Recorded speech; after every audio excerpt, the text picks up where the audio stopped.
Two. Before we begin, we need to keep that door open. Sorry. Yeah. I will hand things over to CEO Beveridge, who would like to do some introductions.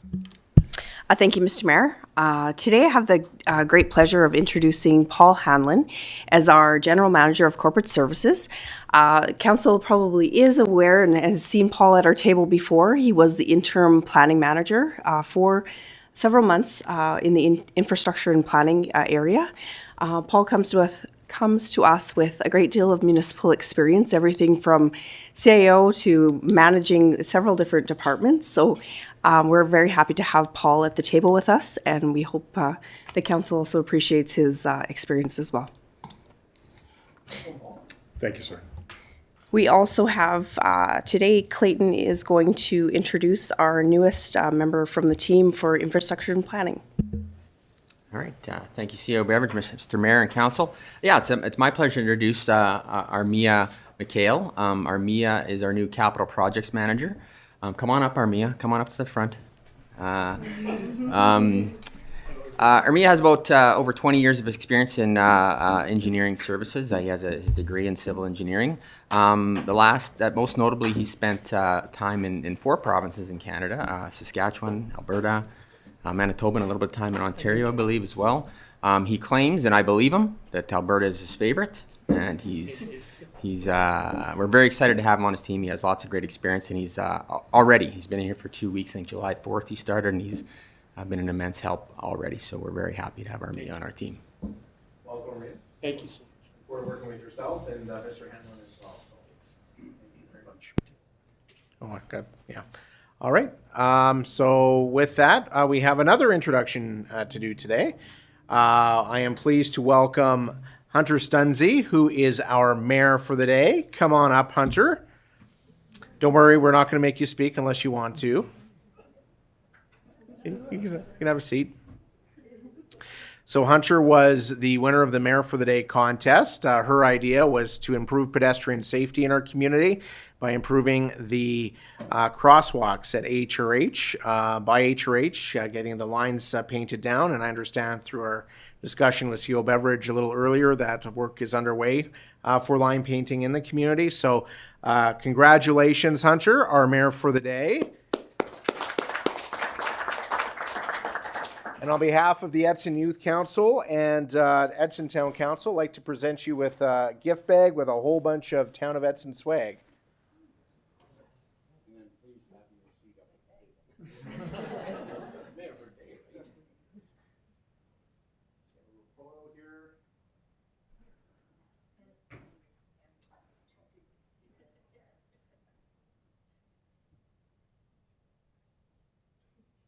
Congratulations. Very much.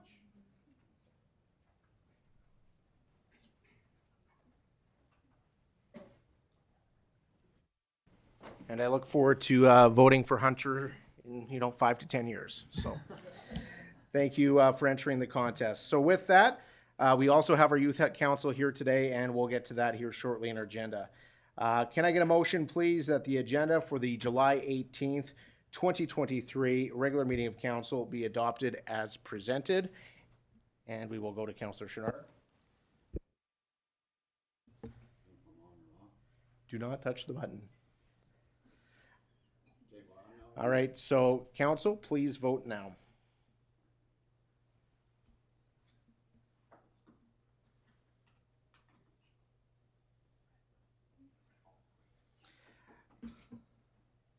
And with that, the motion is carried.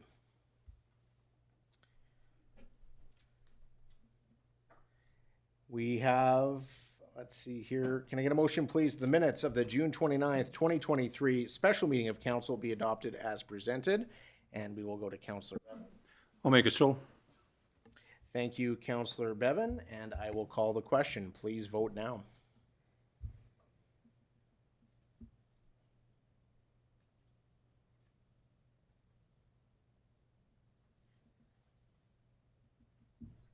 And with that, that's carried unanimously. We have no public hearings, and we do have a delegation tonight from the Edson Youth Council. So I will get each one of the youth councilors to please stand up and introduce yourselves. So do you want us to start, Youth Councilor Vanderheg?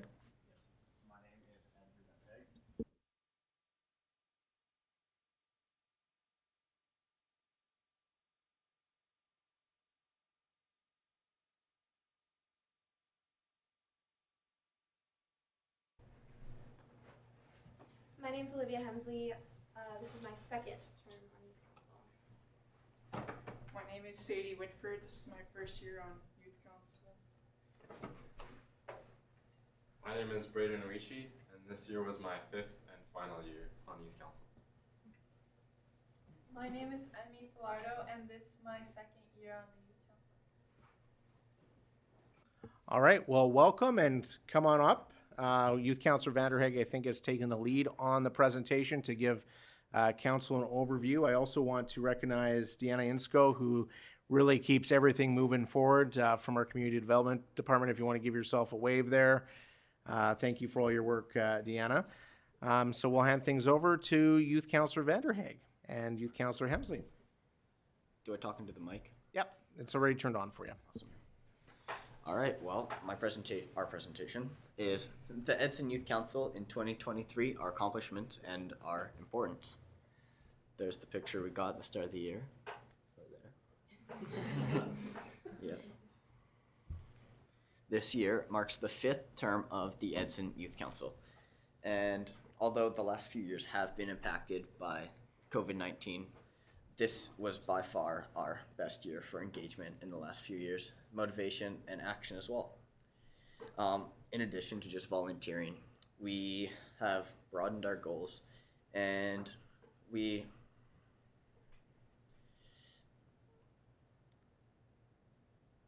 addition to broadening our goals, we take the input of all the youth in the community into effect as we try to represent the youth in the community to the best of its abilities as one of our key targets.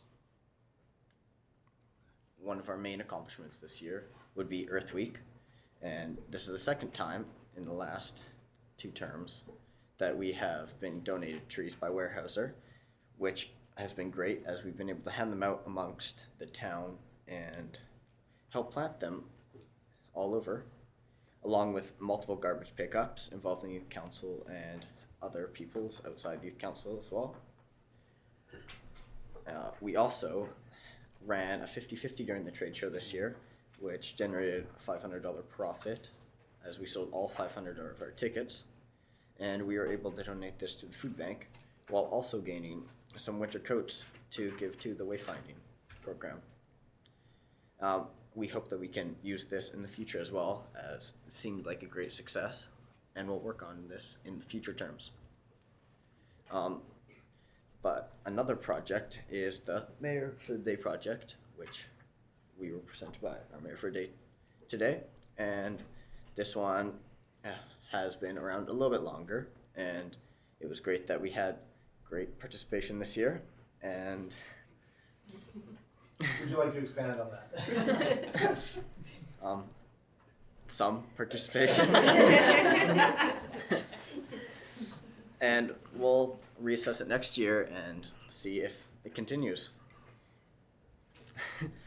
Volunteering is also one of the most key things for the Youth Council, and we are required to volunteer 16 hours, but many of us have exceeded this, some significantly, and something very important this year was the United Way Poverty Simulation. If you didn't have the pleasure to attend it, it was awesome. And it really opened our eyes to the hardships that people living below the poverty line have. And I think that shifted lots of people's focuses towards people that were less fortunate this year on the Youth Council. And I think it was great, and it helped us with our ideas for the 50-50 at the trade show, which was shortly after this. And yeah, that's that. Here's examples of us volunteering at the extended care, which we did pretty often, and the food bank. It was really fun to speak with some of the seniors in our community at the extended care. And It was also great at the food bank. Got to help stock some food, and just it's a good time, having fun. And our dedication to community engagement would be that it helps not only us stay motivated, but it also helps motivate already motivated kids to strive to their highest potential and to aspire to go to university, which is helped by the bursary, which is provided by the town. Thank you. Any questions? Thank you very much, Youth Councillor Vanderhaeg. And we will open the floor to questions. I do want to recognize that Youth Councillors Ali, Bradbury, and Owishi are graduating this year, so I'd like to congratulate them. They were long-term youth councillors, I think most of them since the beginning, so we wish them well as they move on to their post-secondary or other endeavors. And I also want to thank all of our youth councillors for the tremendous volunteerism in the community this last year. You were seen everywhere. Whenever there was an event, everybody put their hands up. We actually had too many volunteers for some things. And really, I think some of the stuff you did at Continuing Care was very much appreciated by the residents there. So thank you. With that, we will open the floor to questions. Council, do you have any questions for Youth Council? Go ahead, Councillor Taylor. Yeah, thank you. Through the mayor to Youth Council, I have the pleasure of serving with you guys for the past 2 years, and I'm always amazed at the work that you guys do and the comments that you guys give in the roundtable. So thank you, and thank you for the presentation and for your work this past year. My question, believe it or not, is just quickly to all the youth councilors. If you could just say like one sort of favorite moment, one favorite activity you did over this past year that you think was worthwhile and you really enjoyed with youth council. So just really quickly, just roundtable to all the youth councilors, one thing from the past year. I'll start that off. I personally was really happy that we got to do some more stuff together and be able to talk and attend meetings again, which was a little more challenging in the 2 previous terms due to restrictions. I think it was great though. Yeah, we just got stuff done for the first time in a while. I really liked volunteering at the extended care. I thought it was really amazing to hear their stories and their wisdom, and it was incredible. I enjoyed going to Vanier and HRH to show our mayor for a day and showing what the youth council does in our community. I enjoyed learning about our local government and meeting new people. One of my highlights was also going to the extended care. Youth Council was able to work with the med students, and that was quite interesting. I really enjoyed the volunteering. It's really nice to see everything that happens in the community. Excellent. Well, thank you very much. And we will go to Councillor Beyer. Thank you. Through the chair to the youth councillors. Councillor Taylor kind of stole my question there. I had one quite similar to that, but I'll hold off on that. So I'll just make a comment. Thank you very much for being a part of it and expressing your interest and knowledge and opening your hearts to something else beyond what what is in your school and also your minds. And learning a little bit about governance and how challenging it is to engage people. Now you've witnessed that yourself, and how important it is to go through the proper channels. So anyways, thank you very much for your service, and just want to extend, I'm proud of you. Thank you. Thank you very much. Thank you. Thank you, Councillor Beyer. Councillor Moore. Yes, to all the youth counselors. Here's kind of an interesting question, I think. How do you think this has prepared you for the future, this experience being on youth council? I would like to say personally, I believe this helped me in the future. It helps me a lot learning how to do a meeting, which is a skill that a lot of people just don't have, and they don't realize how important it is until they need to run a meeting. And that's just one thing at least. Anybody else want to answer? Go ahead. It helped me learn how to speak in public because I want to be an RCMP officer when I'm older. Excellent. It taught me how to engage with the community and become more involved with people and just. Anybody else want to answer? Everybody else good? Go ahead. This council has taught me about the importance of civic engagement. Like without being on this council, I would have missed a lot of great opportunities within the town. All right. Well, thank you, everyone. Councillor Taylor. Yeah, through the mayor, just want to bring up one thing about, and going back to our guest, Mayor for a Day Hunter. One of the things about being mayor for a day is, of course, they have to come up with an idea, right, that they would like to sort of see in our community. And I don't know whether Hunter would like to explain her idea, or maybe youth council would like to explain on her behalf of what her idea was and what she would like to see in our community. Go ahead, you, Councillor Vanderhaeg. All right. I can summarize it. Mayor Zahara summarized it briefly at the beginning, but it does involve a crosswalk being maintained, I believe, near the road that goes east to west in front of HRH, and just keeping it up and running, the crosswalk, so that the kids can walk across and go to the arena and other places on the other side of that road during lunch breaks. Thank you for the idea. Yes, absolutely. And this actually is the second time pedestrian safety for youth. So that's obviously something that's very important to the kids in our community. And I know that many of our youth counselors were excited to hear about the crosswalk going on by the A&W as well. So I think that's now operating 90%. So. Sorry. I was thinking about how I was gonna. Yeah, sorry, I was thinking. Go ahead, Councillor Chenard. I don't want to touch on. I'm the same way. Actually, congrats to youth councillors, but now some of you that second, third, and fourth term, have any of you considered moving on higher up in government, mayor, councillor, MLA? Now that you've had this, would it give you a different view to possibly think of this in the future?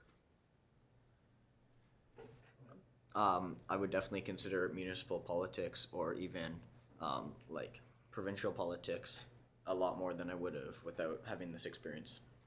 Thank you. But I probably won't run until after I go through school. I'm just trying to find a challenger for the mayor, and I think that young lady's got a couple years. You're good. Yeah. Anybody else want to answer that? Anybody else interested in municipal politics, provincial? Nope, Steve, you guys are all running. All right, council, do you have any other questions for youth council? Seeing none, I do once again thank you for your involvement. I know many of you will be reapplying, and hopefully we'll see you again around the table. Enjoy your summer, and those going to post-secondary and other endeavors, thank you once again. Hunter and your family, you can stay for the rest of the meeting if you like. Same thing with youth council, but we understand if you want to partake in some other more interesting activities. So Thank you for having us. thank you very much. Thank you. Thank you. We have no readings of bylaws, reports from administration. Can I get a motion, please, that council accept the presentation for information? Councillor Pasichny will move that. Yeah, I so move. All right, thank you. And we will hand things over to Ms. Krista Hallbolt, Recreation Manager, who will introduce our consultant and presentation this evening. Thank you, guys.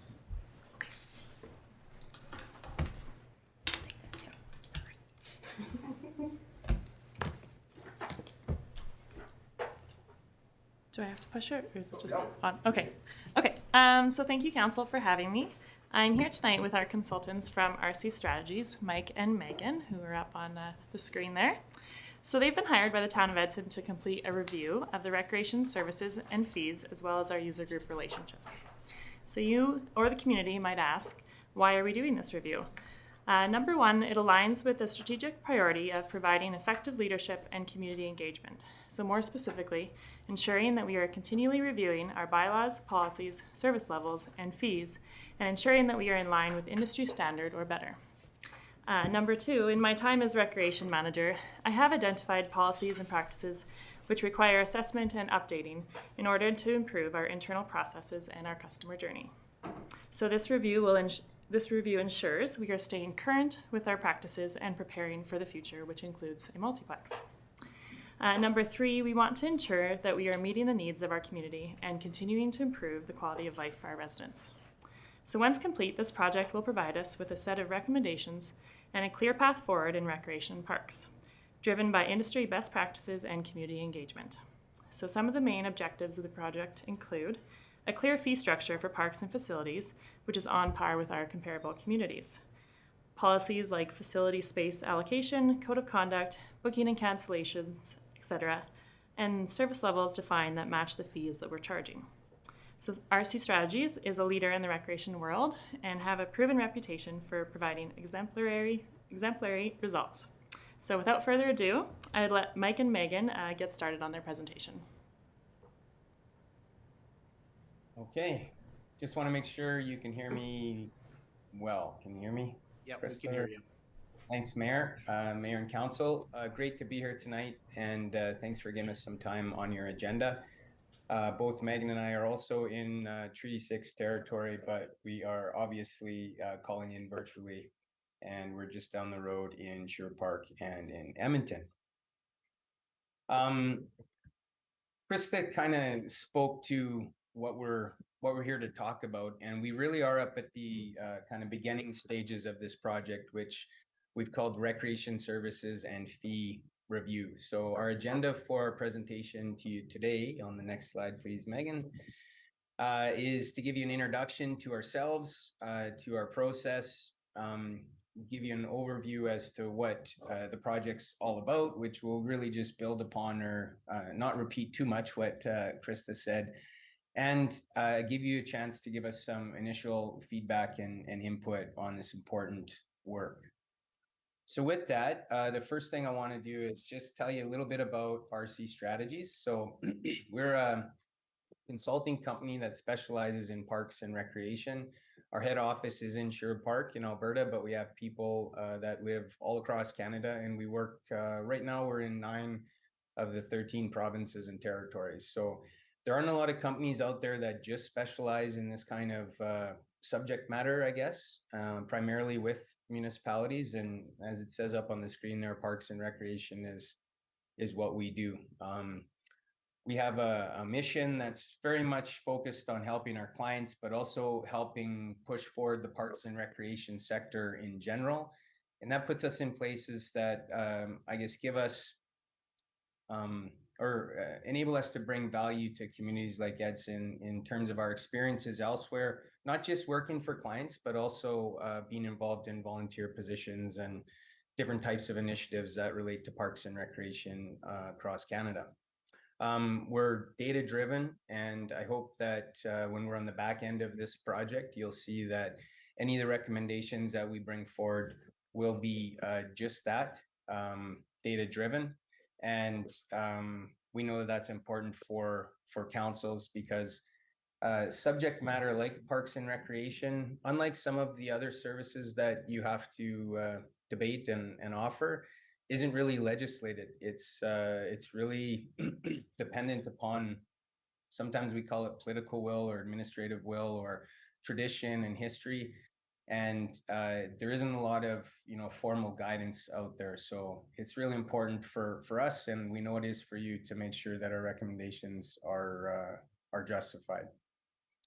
The next slide shows you who's all involved from our side on our consulting team. So Megan and I are going to be co-project managers on this. So we'll kind of tag team the project management and the kind of subject matter. We will author most of the reports that you'll see, and so on. We'll be most intimate with you and with the project, but we have others on our team that will help with certain aspects. So Rob will help with engagement, Haley with research and engagement support, and then we have a graphic design team and a GIS analytics team that will help provide some of that data and aesthetic that is important for this kind of work. And I might just mention here that I believe Rob was in front of council a few years ago, we were hired by the town to do some survey work around your facility project at one point in time. So if you recognize the name, or if you recognize the name RC Strategies, it's because we've had the honor of being in front of you before. The next slide outlines some of the project objectives that we built into our proposal. We've talked with administration about, and obviously we had to respond to an RFP for this project. So it's really about, first off, assessing the current state of opportunities that residents and visitors have in the town. Also assessing the current state of service delivery, including the partnerships that are in place. Partnerships, volunteers, we know are very important to Parks and Recreation in all communities, and we know that's the case in Edson as well. We are going to look specifically at fees and allocations, because those are the two kind of, I guess, levers that a municipality or a facility owner has in terms of making sure groups have access and making sure behaviors are appropriate and all that kind of stuff. But we'll also look broader than those two topics into other leading practices in terms of service delivery. And that's where I think some of the things that Krista mentioned up front in terms of continuous improvement, or just making sure that you're, I guess, doing things as well as maybe some of your neighbors, or maybe even in front of some of your neighbors or other players in the Parks and Recreation sector. The last thing I'm going to speak to is just briefly about why municipalities invest in recreation and parks. And believe it or not, sometimes this is a harder kind of discussion to have in the municipalities that we work in. In some municipalities that we work in, I don't think it's the case in Edson, because of the quality of recreation and parks resources that you have, and the continued interest that you have in improving the quality of those, including indoor facilities, but other amenities. But it's really about the benefits that are provided by having recreation and parks in a community. So those benefits are incurred by the individuals that participate. So there's direct benefits, but there's also lots of indirect benefits. And one of my partners, I always have to quote him, because he says it's about the benefits that you can't escape. Even if you sat on your couch and didn't visit a facility or use a park or a trail, you're getting benefit from having those amenities, just not directly. And that's very important. It's a basis for how we talk about determining a need versus a demand or a want. And it's also important in seeing these services and assets as a way that municipalities like the town can achieve broader community goals that you have, things like economic development, or even just the health and well-being of your residents in general. So that's a bit of a soapbox. I'll come back in a few slides, but I'll pass it off to Megan to introduce herself and her work plan. Thanks, Mike. And as Mike said, thank you for having us this evening. So as Mike had mentioned, we did respond to an RFP that was proposed and published. And in responding to that RFP, we developed a project work plan, and we identified specific tasks and the order of those tasks to answer and respond to the objectives of the ask, and to meet the desired outcomes. Further from that, as we work to start up the project with your administration, we further refine this work plan. And we're really working through this project in a few distinct phases that I'll quickly go over and introduce to you. First is really understanding the community context. I think one of the first slides when we're talking about us, and it's really about RC Strategies, is we know that every community is unique. And so we believe it's very important when we're starting a process to take the time to learn as much as we can about the community we're working with, to spend time reviewing your existing strategic documents and looking at specific policy and planning direction that is in place, and kind of understanding the work of administration and what they've been building to. And so that really provides us with an important context. And we use that to then shape and moving forward as we work to conduct community engagement, and will certainly be a basis for forthcoming recommendations. We do take a unique lens. So in phase 2, we talk about profiling the town's recreation services.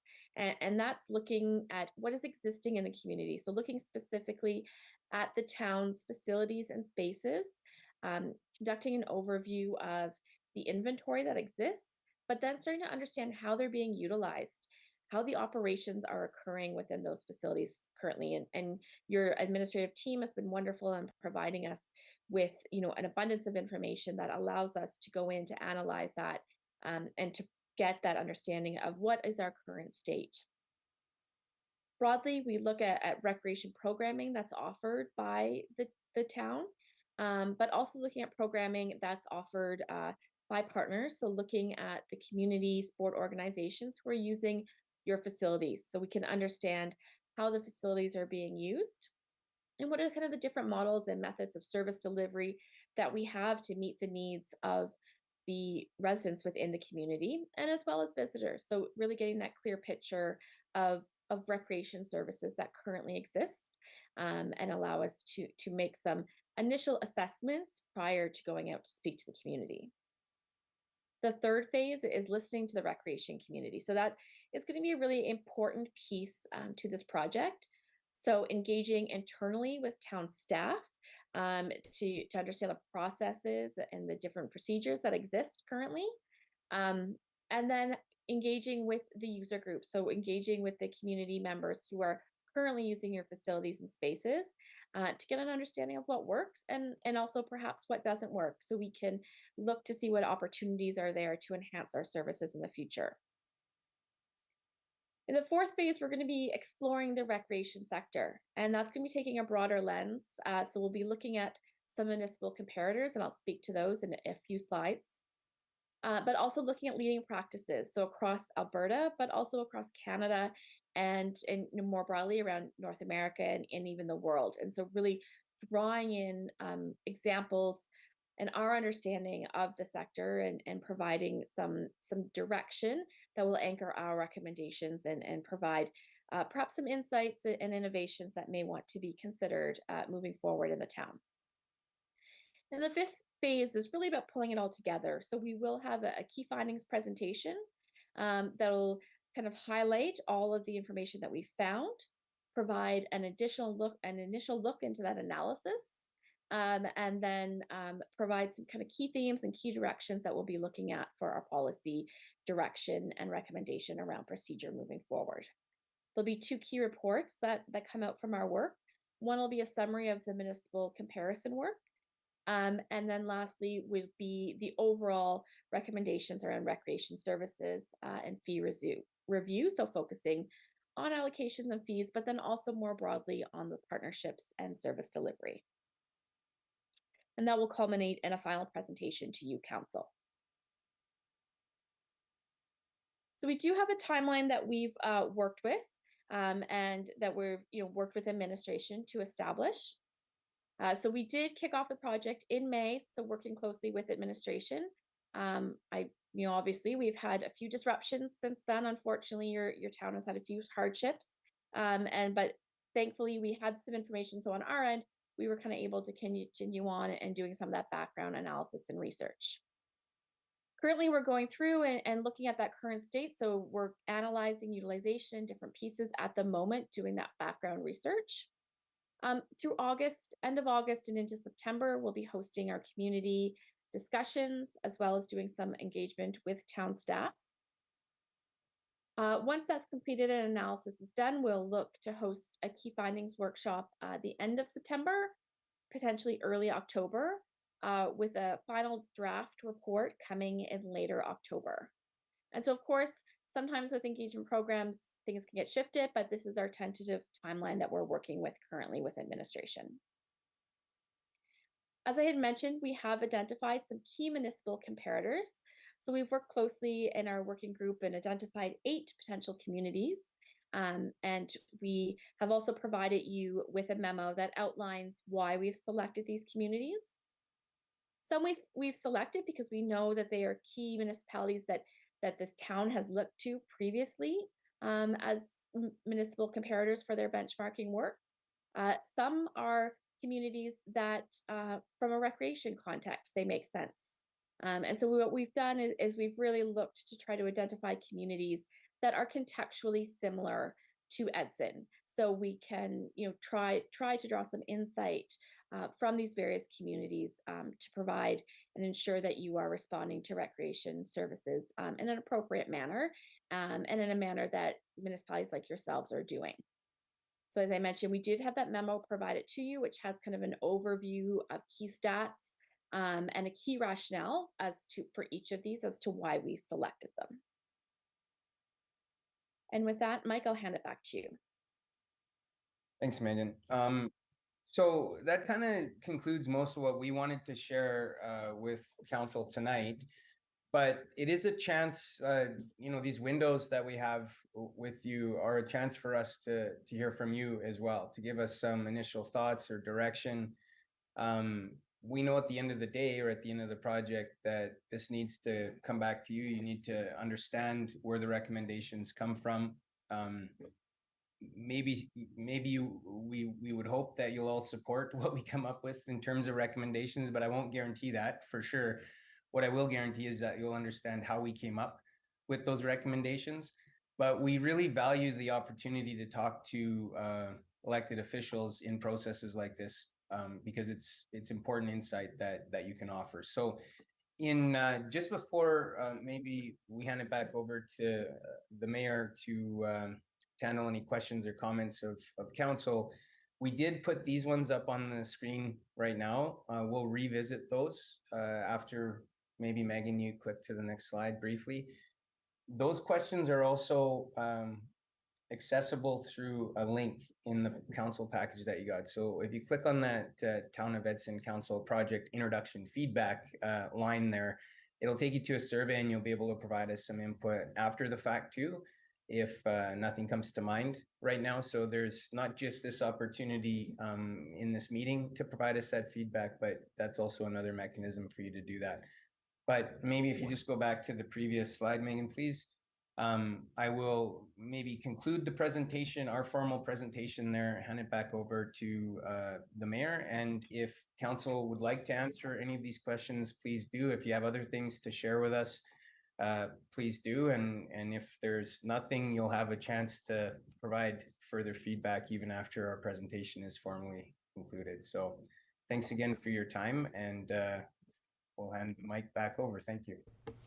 Thank you very much, Mike and Megan, for your presentation this evening. So council, we will open the floor to questions. They have put some questions to us. Why are recreation facilities and services important to residents of Edson? What clarity to fees are you hoping this project will provide? And is there anything about recreation in the town that we should know as we begin this process? As was noted, you could also do that, answer those questions via the link in the presentation. So, council, do you have any questions for our presenters this evening? All right, we will go to Councillor Byer. Thanks. Through the chair to either Mike or Megan, thank you for the presentation. My first question, actually, my question to you was on, you mentioned that in the project objectives to assess the current state of service delivery, including community partnerships, and you've listed fees and allocations.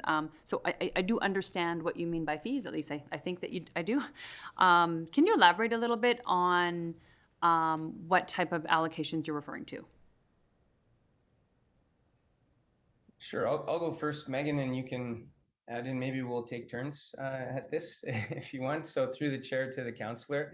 Very good question. So I mentioned I think I referred to fees and allocations as levers that facility owners or municipalities have over activity that occurs in municipalities. So in fact, you limit, or maybe not limit, you control or influence access to facilities by how much you charge to access those facilities. Some things you don't charge anything for, obviously, but then others, there are fees charged to access, either for exclusive use of a facility, or even just to get in a door or get in a fence line. So it's how much you charge is the fee part of it.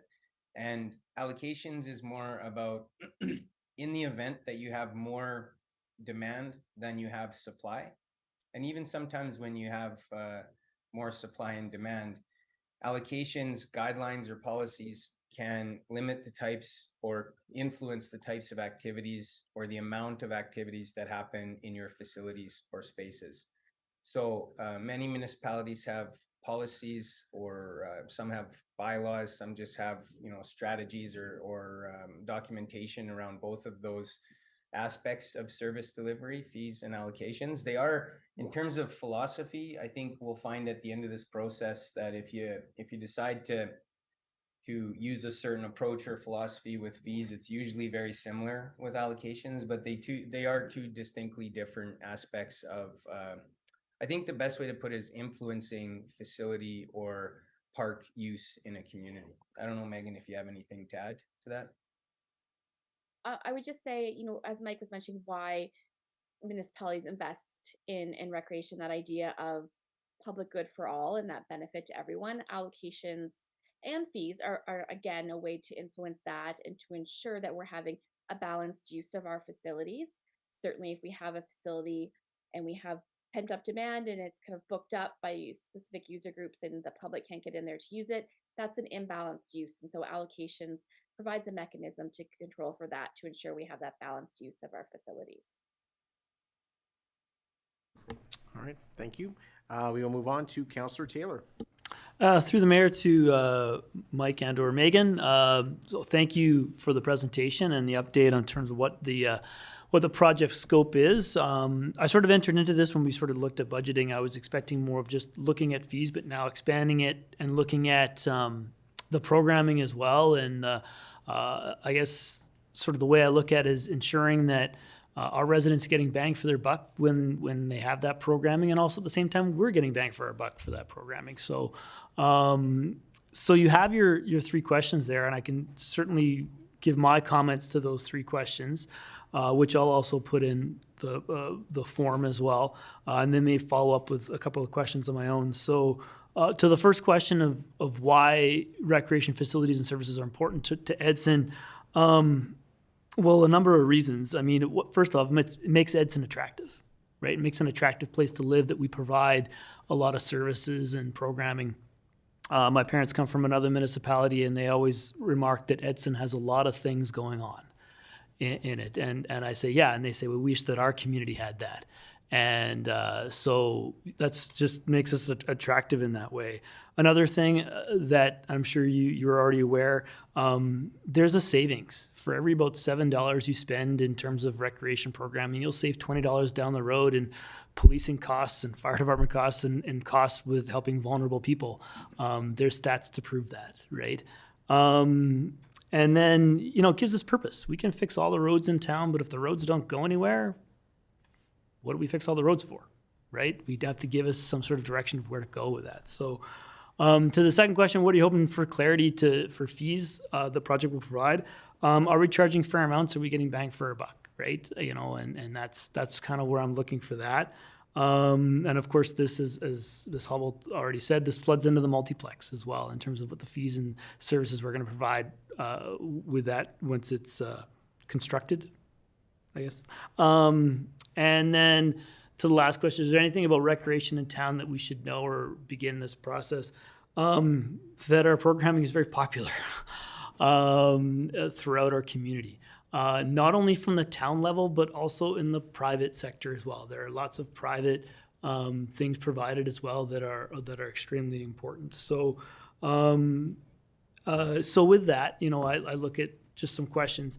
When you are talking to user groups in town, not only user groups, are you just talking to user groups within our programming and the town programming, town facilities, or will you expand that to look at some private as well? And the only reason I ask that is because I believe that our community does a really good job, and maybe can even do a better job, of not competing against private offerings, but complementing them, right? In some way. We have great spin classes, we have yoga classes, we have dance studios, those types of things that we can complement. So will you be talking to sort of some of the private user groups or private companies that we have in town, businesses, and that sort of thing. Thank you for your answers and question there. So through the mayor, at the moment we are focusing on town supported and town maintained facilities and what happens in those facilities. We are, I would say though, taking a broader look to understand the entire recreation landscape in the town. So we'll be doing some desktop research to inventory recreation programming that occurs alongside kind of what's happening in your buildings or on your land. So we have that balance. And as you say, so you're not looking to compete because you don't want to be competing. That would not be beneficial. When we're looking in terms of the engagement process, the current scope that we've mapped out with administration is to work with and to engage community user groups that are currently operating program within your facilities or on your land, in your spaces, and in your parks. However, to look at privately operated opportunities, as I say, we'll do that as a desktop opportunity, but further engagement is certainly something that could be examined. At this time, it's not included, but we would be open to have that conversation with the working group to look at perhaps what may be included. Thank you. All right, thank you. Any other further questions? Go ahead, Councillor Beyer. Thanks. Through the chair to Megan and Mike. I will also go ahead and just answer these questions now. Perhaps it would spark some more discussion.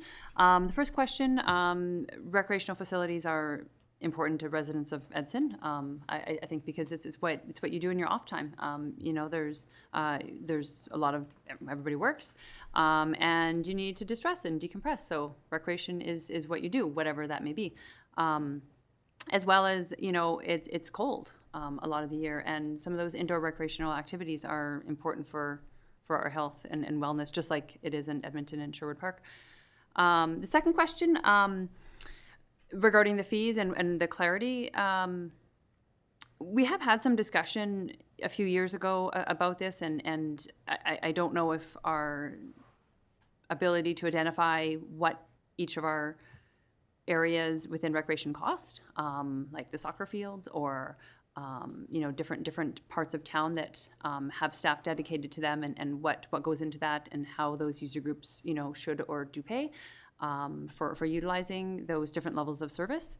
And I only know as a counselor what Edson's like. I don't know what it's like anywhere else. I can go swimming in a neighboring community and I know how much that costs, and that's all I know.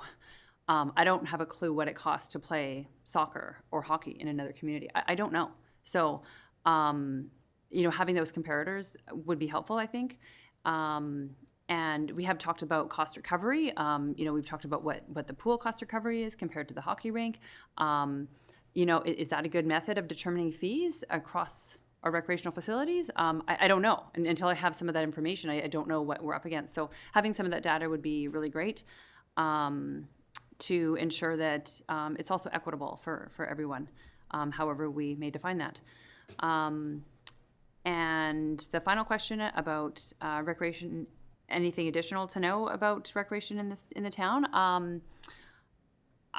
This has come up before as well, is our indoor use of the gyms. I suspect that would be coming up with as a user group, the school gyms, that we have a lot of groups competing for that space, and I know it's limited, and there's been some challenges with that in the past, ensuring that people can have some time. So those would be kind of my top things in those questions.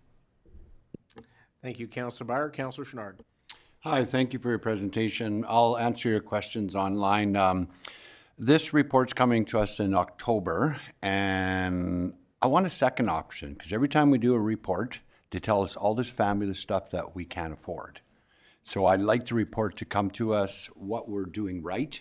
So an example where Councillor Beyer, touched on soccer fields or walking tracks. So I'd like to see a report to track other people of what we're doing right as an economical cost. I'm not against reviewing what stuff costs, but I like a second option, because every time we do, and we're only a certain size town, everything's great at no price. But I look forward to the report, but give us a second option that may be reasonable, that we can say, yes, this is what we like. So it's just a comment. You don't have to answer. It was just a comment. Thank you, Councillor Chenard. Council, any other further questions, comments, or concerns for presenters? I'll just speak. I do look forward to the report. When it comes to recreation fees and charges, this has been on the radar since I've been around this table, and I don't think we've ever done any really increases. And I think it's really important for us to get that good understanding of where we're at, how much things are costing, what other communities are doing. I echo what Councillor Byers says. I have no clue what it costs to play ball or play soccer or those sorts of things. And I think it's also important to understand that there's hard costs to taxpayers to provide these services, and many residents don't necessarily participate, but there is as was mentioned in the presentation, a greater community benefit from a health and wellness point of view, from attracting people to our community. I know there's been a lot of discussion, for example, at Vision Park, that, they often can't play ball because of different things, construction or weather, but they also pay a much lower level for fees at the Ball Diamonds. Are we in line? Are we not in line? I look forward to that information. And I think it's important for us as a council to understand what our philosophy is. Is our philosophy cost recovery? Is our philosophy access to the services? Because if we're talking about cost recovery and we want 50% across facilities, nobody's going to be able to afford to pay for that. So what does that look like across the board? So thank you very much for your presentation. I do echo, I think we also need to understand what's being offered privately.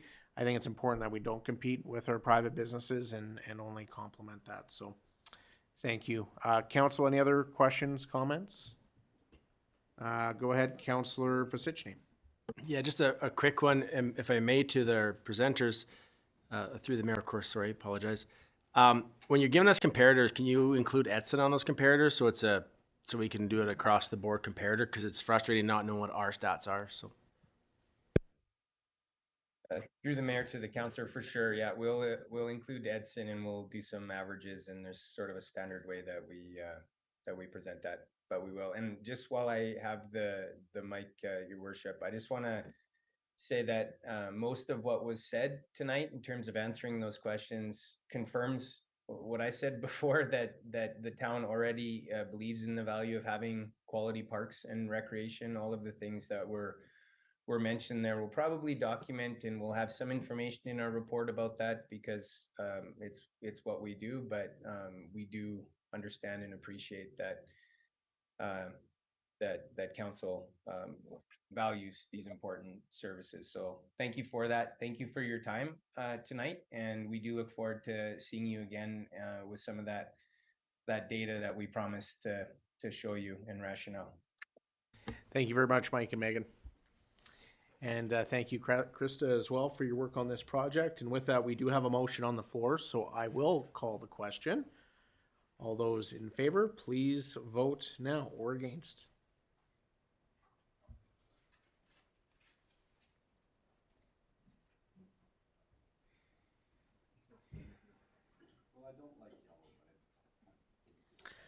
All right, and that motion is carried unanimously. Moving on, can I get a motion, please? A council approve up to $1 million to cover repairs for town infrastructure damaged by flooding, to be funded from the Infrastructure Projects Reserve. And we will go to Councillor Chenard. I'll make the motion. Thank you, Councillor Chenard, and we will welcome our General Manager of Planning and Infrastructure, Mr. Clayton Kitlitz. Welcome. Thank you, Mr. Mayor and Council. I'll just brief, I don't have a visual presentation tonight, Mr. Mayor, just briefly summarize the request for decision for the motion on the table. And obviously I'll be happy to try to answer any questions the council will have subsequent to that. So as council is aware, Edson and area received a heavy amount of rainfall between the dates of June 14th to June 20th of this year. Data suggests it was in excess of 133 millimeters over that time, which is just over five inches of rain. One of the reports that I read, one of the consultants called it a saturation event, where the rain we had earlier in the week saturated the ground, and then when it started raining again on the weekend, it just became a situation where the ground just could not take any more moisture, and thus we saw culminating really when we started to see the massive flooding was early in the morning on the 19th of June, where Wasp Creek and Bench Creek breached their banks, and we had overland flooding and damage to both private and public infrastructure. With respect to the public infrastructure, we had engineering consultants from ISL come out first on June 21st, primarily to look at the 6th Ave washout, we were concerned about safety in that regard, whether we had to keep the road closed or not, and then also look at the Wasp Creek channel as it ran south along the east side of 48th Street. So they did that first, and then they came out and revisited the community again last Thursday and Friday to complete assessments of a whole bunch more infrastructure. Some of that's listed in the RFD. It included 8 bridges, the crossings of Bench Creek that run through town from 63rd Street all the way out to Landfill Road. Obviously, I mentioned the 6th Ave already. There was a washout on 46th Street and 2nd Ave that they took a look at for us. And then there was a bunch of parks and recreation infrastructure that was damaged by the overland flooding as well. Trail bridges, the Wilmar Park Trail Bridge, and it goes on there listing out some of those recreations. One of the items that that's not on this list that we actually talked about today that I was reminded of is because of the massive rain that went through our infrastructure, there's a huge buildup of sediment in our storm and sanitary mains, especially at the bottom end of the system. Those need to be flushed and cleaned because, as you can imagine, the capacity of those pipes has now been diminished by the amount of debris in them. So we haven't got quotes particularly for that particular work yet, but as the motion reads, we don't have a full magnitude of what the costs are for some of this work's going to be. But we're asking for up to $1 million to be funded from the infrastructure project reserve at this point in time, so we can start. The 6th Ave, we're hoping to get a tender package from ISL shortly. We will have to go to tender for that. We'll try to do a very quick one, so we can get that started here hopefully early in August. And also in closing, Mr. Mayor, this won't be the last time you see us in front of you talking about this. As we continue to get more accurate numbers and information on some of these damages and repairs, we'll be back to give council that information so you can get a full comprehension of what the magnitude of these repairs are going to cost us in the end. And so with that, I'll be happy to answer any questions the council may have. Thank you, Mr. Kitlitz, for your presentation. Council questions go to Councillor Chenard. Through the mayor to Mr. Kitlitz, do we have any indication of all these repairs if the province, other federal or provincial government is going to help us out at all on this? CO Beveridge. Mr. Mayor, I'd be happy to answer that question through to Councillor Chenard. We have been in contact with Alberta Emergency Management. We actually had a meeting, I believe, was it this week? Last week, they came actually out to Edson, and we had a good discussion with the Director of Recovery. There is no indication at this moment in time that there will be a program for the disaster recovery program. However, we are submitting an application tomorrow. The team has been working hard to put together estimates and submitting an application. And what that does is actually helps the province understand the magnitude of the situation, and they will be able to determine if there would be a program at this time. So it's a whole process. There is, it's a fairly robust process, and I think that it was really important for us to really understand. This is a program in which it's a 3-year program.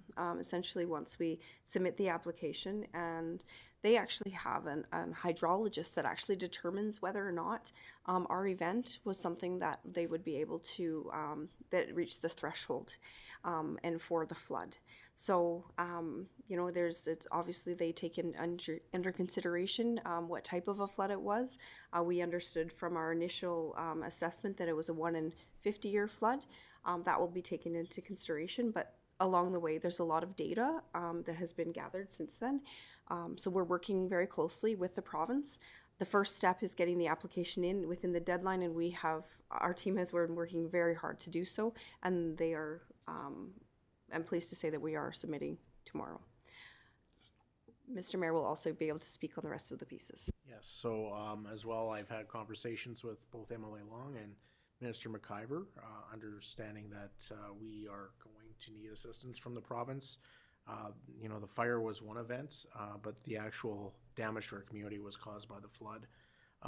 So those conversations will be ongoing, and I know that some of my counterparts in Whitecourt, obviously Yellowwood County as well, they're having those conversations. So we continue to communicate, and we will be we'll see how this process goes and have those communications with them. Obviously, we have requested a meeting as well for Alberta municipalities to discuss this. We will certainly schedule one earlier if required, if we don't feel like the provincial government is hearing us on this issue. Just a follow-up comment. That's what I was getting at. If the answer is no or not, when we have an opportunity at Alberta Muni, that would be the people to meet with. So thank you for the update. Thank you, and we will go to Councillor Pasichny. Yeah, through the mayor and administration.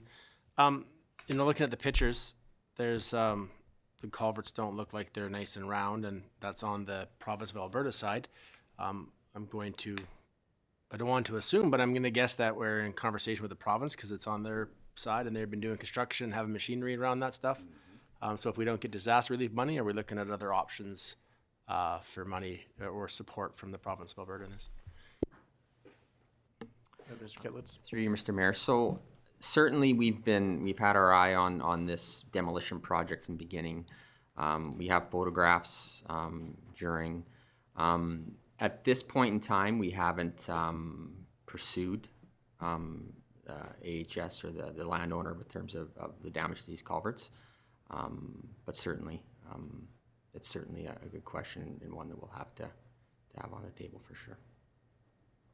All right, thank you. Councillor Taylor. Yeah, through the mayor to administration, well, thank you for your work on this. Thank you for the conversations with the province and to Mayor Zahara as well that have been happening. The application was put forward. I think it's important to bring them to the table, and thank you for assessing this work so quickly as well. Seeing the report in terms of the work on 6th Ave, I also want to commend administration for taking the opportunity not just to repair the damage, but also to upgrade it. I see it that within it was you're twinning. Is it doubling the size? Correct of the or twinning? Through you, Mr. Mayor. Sorry, no. It's right now the two culverts were 1,000 millimeter. They're twin 1,000s, and the recommendation to go to 1,200s. So that's two 4-foot culverts. I think it's just right of a 4-foot culvert. Yeah. And that's and I sort of bring forth As crazy as this may sound, we're presented with a bit of an opportunity. Obviously, some of this work was not, or a lot of this work was not within our capital plan, but we have to do something. We have to repair it. So we're given the opportunity not just repair it, but just enhance it as well. And going through the damage that's been done and looking at ways to enhance it. So it's done. It wasn't on our capital project plan, but at least then it doesn't have to be in the future, right? And with that, are we looking, some of the repairs, are they, obviously, like I know it's July, but suddenly the summer can go away very quickly.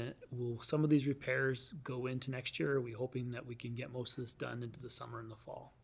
Yeah, through you, Mr. Mayor, I'm not sure we'd be able to get all of this work done this year. Certainly our focus is the washout on 2nd Ave and 46th Street due to traffic safety, and obviously 6th Ave are the focus. And also some of the bridges.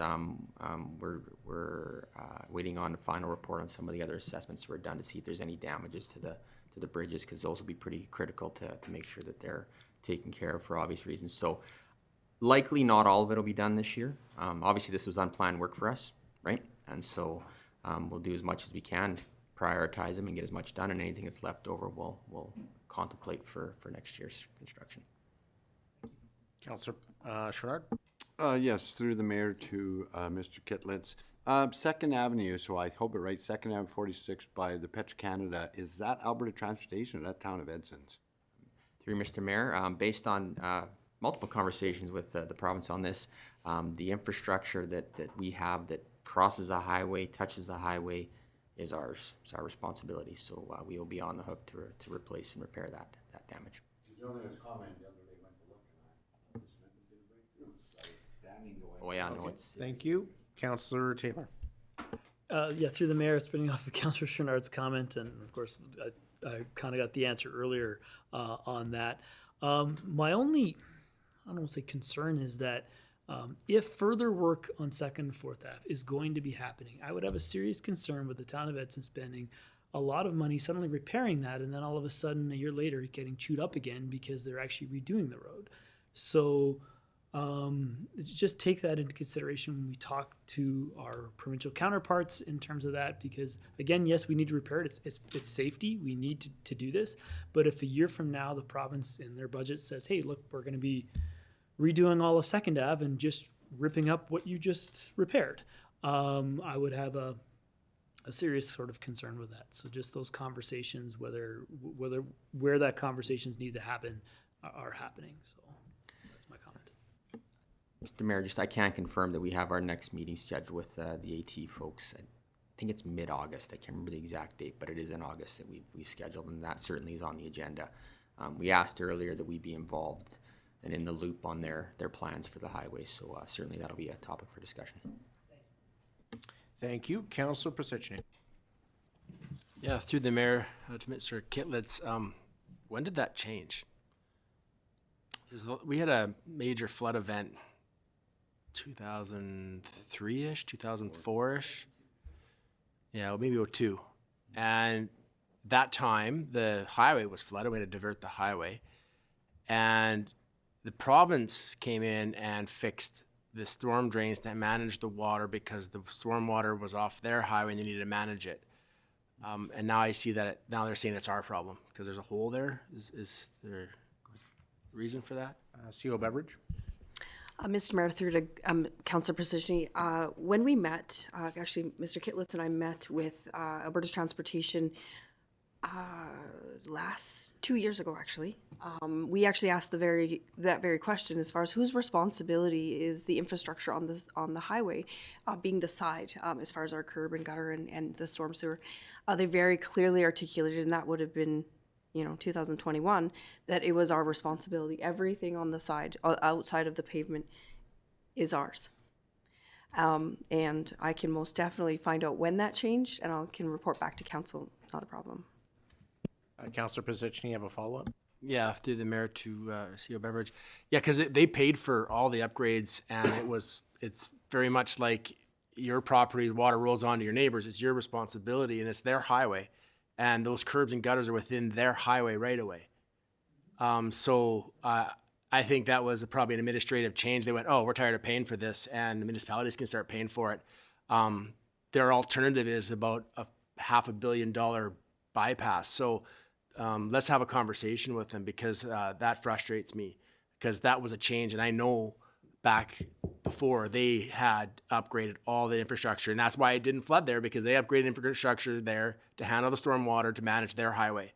So this is one of those ones that somebody somewhere along the line made a change to benefit the province who has the deeper pockets for their highway. So we struggle enough to get that highway fixed, and now they don't want to fix it. They want to blame us. Like that's a bit of a challenge for me. So thank you. Go ahead, CO Beveridge. Thank you very much. Your concerns are noted, and I will be happy to bring back this information for council. Thank you. Councillor Beyer. Thanks.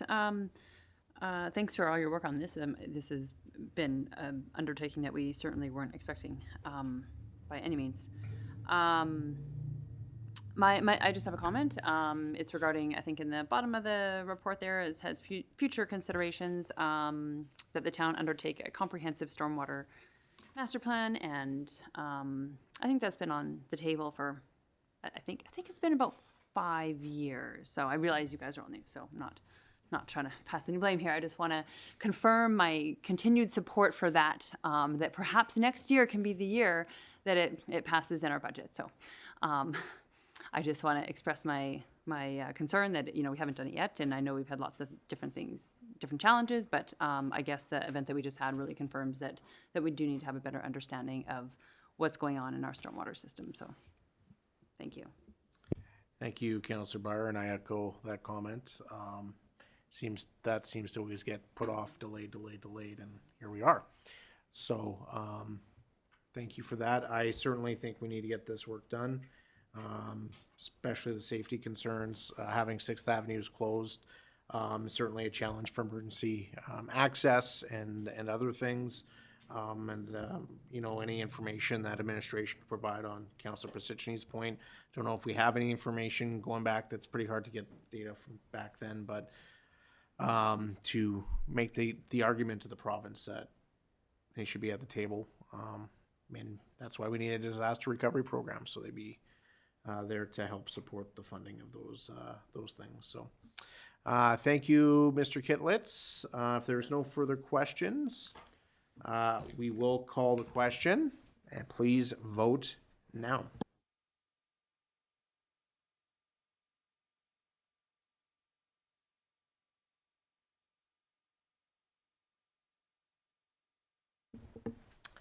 Thank you, council, and just like that, we spend $1 million. Say it fast enough. Oh, it hurts. All right. We have a request for decision, West Yellowhead Regional Assessment Review Board appointments presented by our accounting supervisor, Tricia Papke. So welcome, Tricia, and maybe I'll get you to speak to it first before we go into the motions here. Yep, Mike. Thank you. So yeah, we are members of the West Yellowhead Regional Assessment Review Board, and as part of that, with our joining municipalities, the town of Hinton and the municipality of Jasper, we are required to appoint designated clerks, designated chairs, and also any new members that we would have wanting to join our board. So yeah, we're here just to appoint. So Michelle Deshane is our clerk from Jasper, who will be hopefully appointed to that position for the clerk this year. And Lee Beamish is a chair, or is one of the members from Hinton, and she will be the chair for this year's, for the year for starting July 1st. And finally, fortunately, we did have a member of the public train and is now going to be appointed as appointed to our LARB and CARB, both of our assessment review boards. He is the only member that we currently have. Actually, they're rather challenging to attract to the position, I guess we shall say. So yeah, so that's. Is any questions you have? Right, thank you, Ms. Papke. We brought this up with youth council earlier, and they were very excited to hear about the assessment. Yeah. I think we might have a future member sitting in the gallery, so. There you go. No, he's shaking his head, not happening. All right. Council, do you have any questions before we go into the motions? Pretty self-explanatory. I see nobody queued up, so thank you, Ms. Papke, for your presentation. Can I get a motion, please, that council appoint Michelle Deshane of Jasper as the designated clerk for the West Yellowhead Regional Assessment Review Board for a one-year term starting July 1st, 2023. Councillor Moore, do you want to make that motion? I so move. Thank you, Councillor Moore, and please vote now.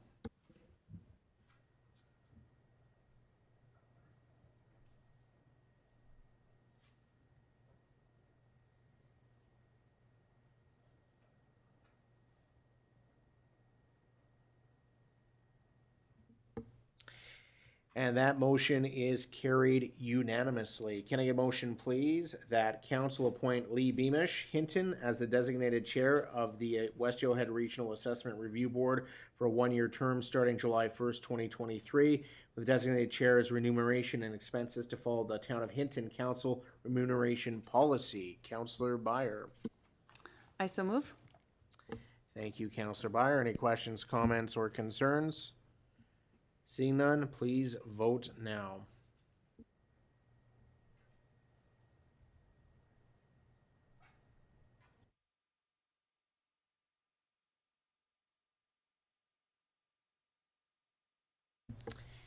And that motion is carried unanimously. Thank you.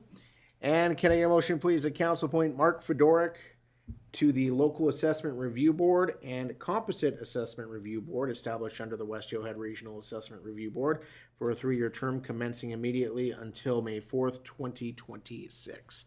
Councillor Taylor. I so move. Thank you, and thank you, Mr. Fedoruk, for stepping up. Any questions, comments, or concerns? Seeing none, please vote now.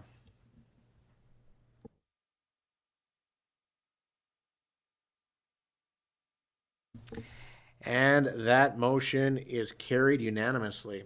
Thank you very much. We have no information items, no sundry items, council committee reports. We're going back to June 30th. And today we will start with Councillor Byer.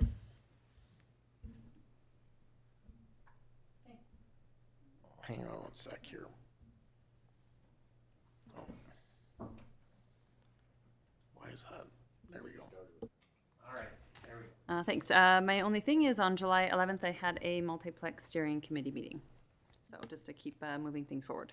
That's it. All right, thank you, Councillor Byer, and we will go to Councillor Pasichny. I only have the one to report, which was the meeting with the, just trying to find it, the 11th with the YCE Center. Thank you, Councillor Bevan. I have nothing to report. Thank you, Councillor Bevan. Councillor Chenard. Long report, nothing to report. Thank you, Councillor Chenard. Councillor Taylor. I had on July 12th met with members of the library board, the hiring committee, as we search for a new library director, and that search is sort of ongoing. And just as a side note, I'd just like to update members of the council just on a few library related things.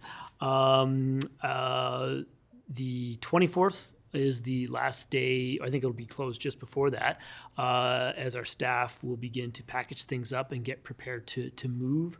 We can't confirm yet where they're moving to as we finalize the paperwork on that, but we hope to make that announcement soon and to when we hope to reopen the library in the new location. As we begin the renovations. The moving company's coming in, I believe, August 1st. There's a development permit that that we just became aware of that we have to fill out, the board has to fill out, and we'll have that filled out by tomorrow with regards to the new location. So that will be done. We got that done, sorry. The fire chief toured the new temporary location to talk about some of the any of the issues that may be surrounding in terms of code and safety and that sort of thing. With that, we'll be hiring an electrical contractor to go through the space to check for emergency lighting, smoke detectors, etc. So that work's being done. We're getting quotes for a camera relocation system because we need to move cameras into the new location as well, the temporary location. What else do we have? The Pottery Club is again, they're going to be moving out as well. And I said the movies will be coming in August 1st. And we've moved our insurance over as well. And that's just a very brief synopsis of all the work that's been going on, and it's been a lot. This email was like 8 paragraphs long, so I summarized it for you. And then earlier today, I met with members of the Youth Council just prior to the council meeting, and we met our mayor for the day and gave him the tour of our town hall to show them how much space our administration have to work with, which is so much. And that's about it. That's my report. Thank you, Councillor Taylor and Councillor Moore. I have nothing to report. Thank you, Councillor Moore. Had the YCE Center meeting on July 11th and Youth Council earlier today. Just for Council's awareness as well, there have been a few inquiries regarding the members of the community that were evacuated out from continuing care.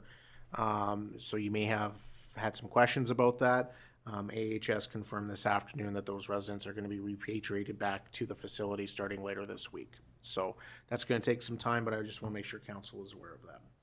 We have no financial items. Questions from media and public regarding items from this council meeting?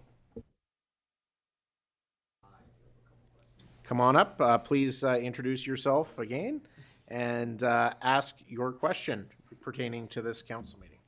My name is Andrew Vanderheg, and I was formerly here for presenting for the Youth Council. And my question would be, was there any infrastructure damaged when the fire went through the overflow campground in the Wilmore Park? CO Beveridge, you want to speak to that? Thank you, Mr. Mayor. Certainly, the entire overflow count of the Wilmore Park has been destroyed, unfortunately.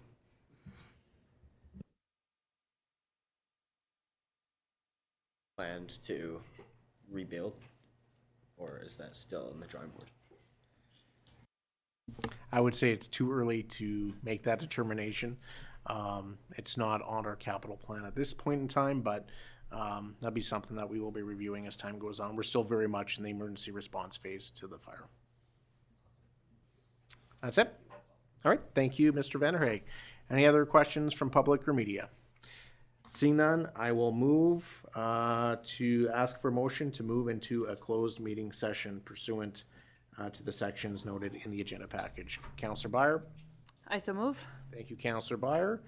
And with that, I will call the question. Please vote now.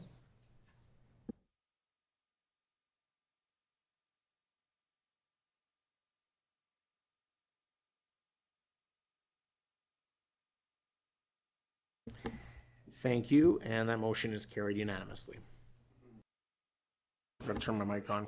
Councillor Chouinard makes the motion for adjournment. All those in favor, please vote. Oh, I was the second to vote. My computer's going. Now. We all can't joke and do that, though.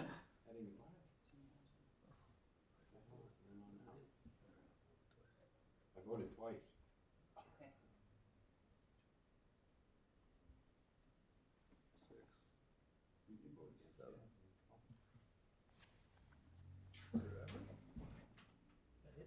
I did hit 4 twice, 3 times. I had to hit my. Vote with your hand.